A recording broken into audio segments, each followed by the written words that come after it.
Premature Ejaculation by myself, Mr. Jones. Premature ejaculation is classified as a sexual disorder. It's diagnosed in men which they ejaculate too early, too soon, or maybe just not when they would like, and that can get frustrating. It is several cases, not several, but a few, and you can range from mild, moderate, or severe. Um, in some mild cases, you can last from 30 to 60 seconds, I believe, and moderate is 15 to 30 seconds, and severe would be most definitely under 15 seconds. And this can cause much distress. Symptoms include, like, in order for you to be diagnosed with this and to have this, you have to consistently ejaculate within 1 minute or less, consistently during vaginal intercourse.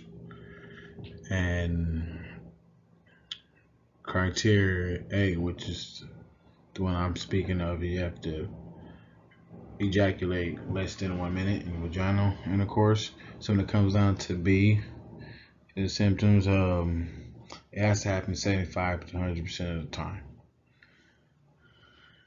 And C is, yeah, it's distress. You have to be under distress or dissatisfaction.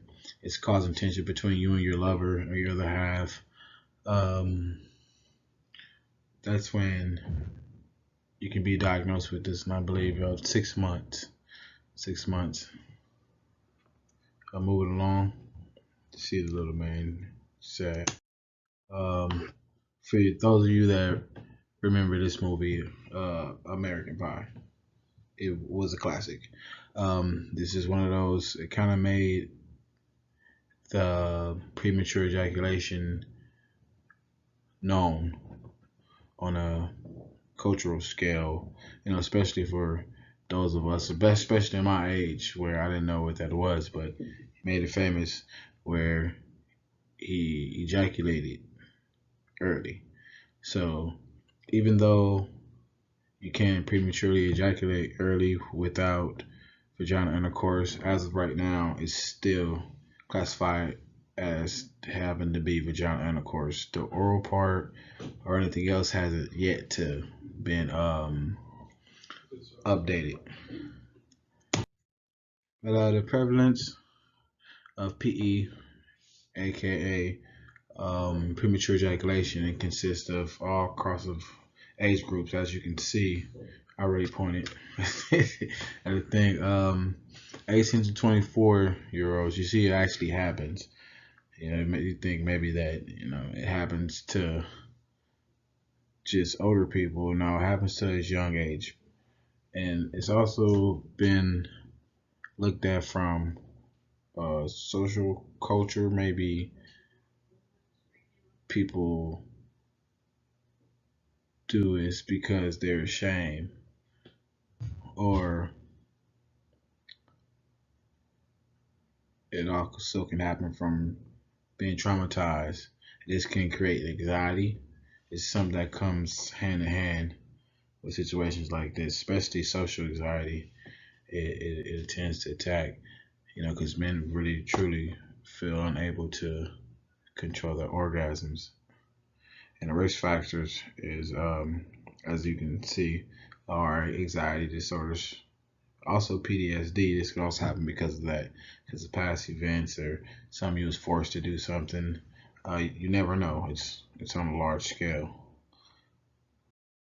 And as for a particular diagnosis, like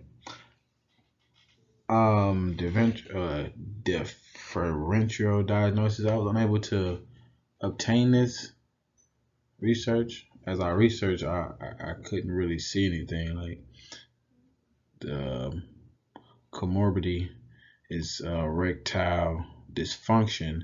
I was able to figure that part out, but as far as anything, I think they're still in searching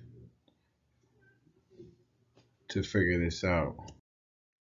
And common treatment is psycho. I would probably think it's psychodynamic to me because maybe it's all in the head.